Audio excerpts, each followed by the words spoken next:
But even as this war has been raging, we as a nation have been preparing. As I had outlined earlier, President Kennedy got the ball rolling with his massive reorganization of the government. Congress played its part by passing year after year massive spending increases for the military and intelligence communities. President Kennedy also began a program of mass misinformation with NASA and the Moon Project. The president believed that there was no way to inform the American public about what was going to happen in the future and still have a viable society to work with, so he lied, and every president since then has lied to us too. The reason is simple. In the 1950s, during the Eisenhower administration, the RAND Corporation, a large think tank, under contract from the Central Intelligence Agency, reported that in the event that the American public knew about a cataclysmic event about to befall them, there would be mass panic and suicide, with homicide rates approaching 20% of the population. They further reported that in order to build and equip enough underground structures that could protect the entire population of the United States would cost on average 25% of our gross domestic product. The utilization of this large amount of the country's GDP would then raise the cost of living to unsupportable levels for over 90% of the population. The report continues in stating that the competition for raw materials between the government and the private sectors would virtually destroy the housing market and industrial expansion. On and on the report went to conclude the obvious: if the United States were to survive a cataclysmic event, it would have to do so in secret.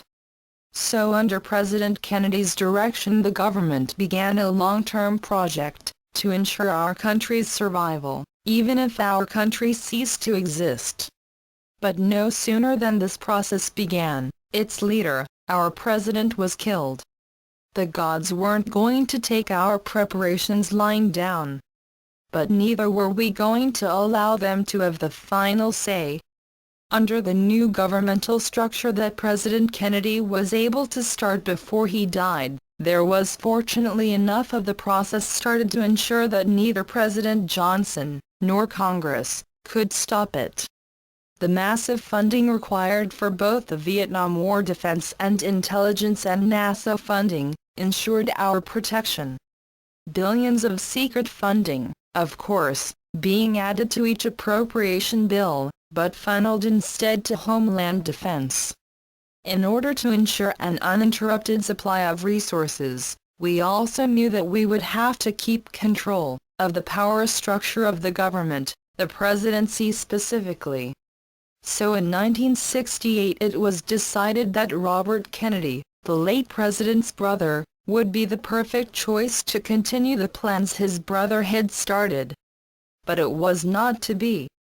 In June 1968, and riding a rising wave of popular support, Robert Kennedy was killed, thus ensuring a victory for Richard Nixon. The faction that Nixon represented began during the Eisenhower administration, with the appeasement of the gods and an exchange of alien technology for their right to use human beings as experimental guinea pigs. Nixon, after taking office, began the process of shutting off all funding for Homeland Defense by bringing the Vietnam War to an end, thus decreasing military and intelligence spending, and faking a moon landing, thus decreasing funding to NASA.